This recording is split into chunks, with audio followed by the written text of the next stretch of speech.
Hey gang, it's Maria, and this is our day 3 live video. I'm gonna go back to, that's Nashville in the background, by the way. So I'm gonna go back to one of the presentations from the first day. I mentioned it, I think, on yesterday's video, and it was one of the Finnish development coaches, and hi, Ivan. And so he was talking about just their development model.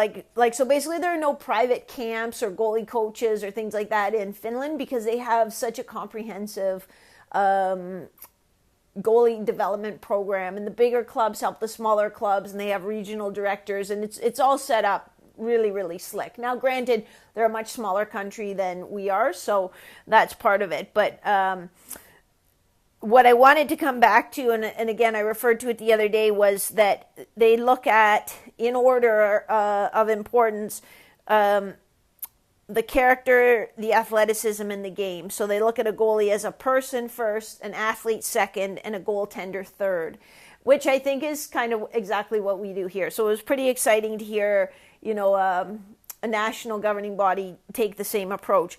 And so I'm just going to go in a little deeper. As a person, they talked a lot about ownership, and he made the point of ownership in everyday life, which again is a little bit what we talked about.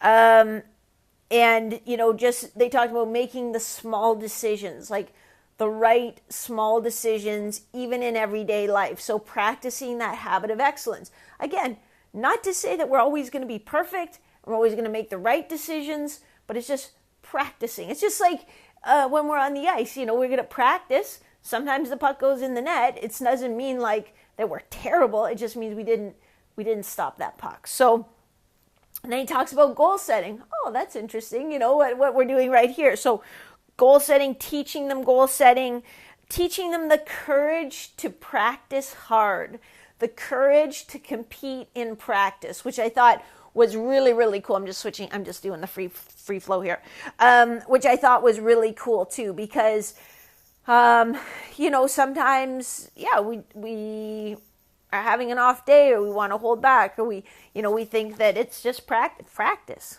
We're talking about practice, not a game, practice.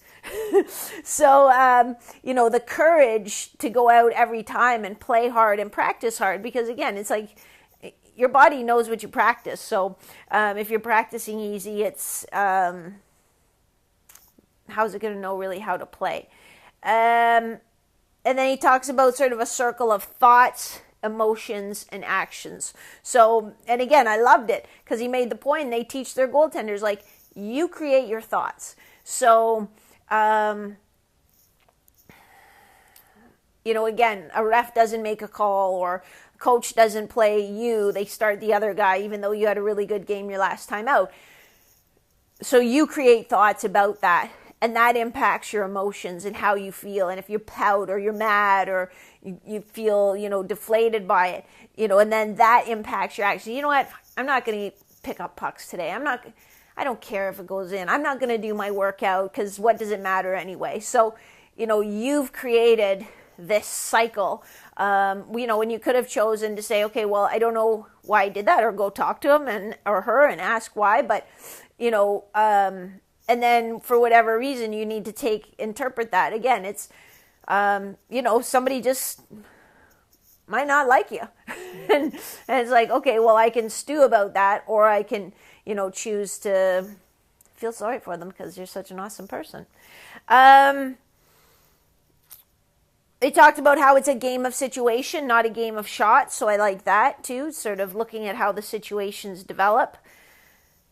And then he talked about, as athletes, that what they see a lot is that some of the goalies put in poor effort on their off-ice training, which surprised me, and that they just weren't physically prepared to go pro because they hadn't been putting in that time in the off-ice training. So when they get opportunities to play pro, or maybe to come to North America, they're not prepared and they can't keep up in that physical way.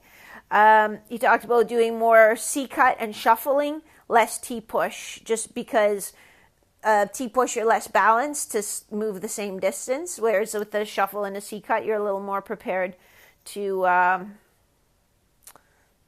to make the save when you get there and you're balanced. So that's kind of what he went over. It was a really good presentation. The whole weekend was it a weekend? Yeah, it was a weekend. Was awesome. I'm going to pack my bag right now, pack up my hotel room, and head back to Colorado.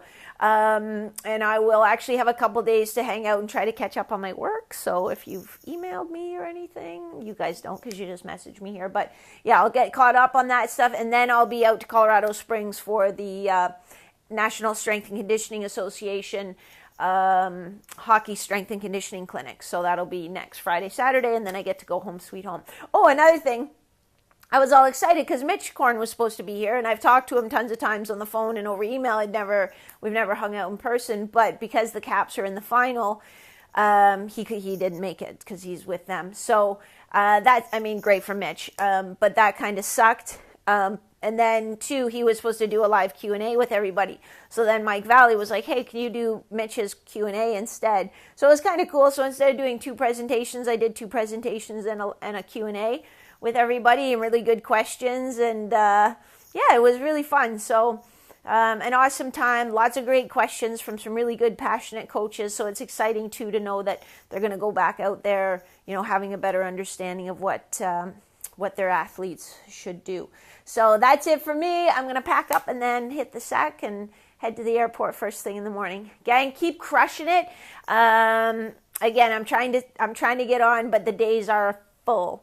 But I'll catch up with y'all. Y'all. See, I'm in Tennessee, so I gotta say y'all. Okay, have a good night, gang. Bye-bye. My finger's in the way.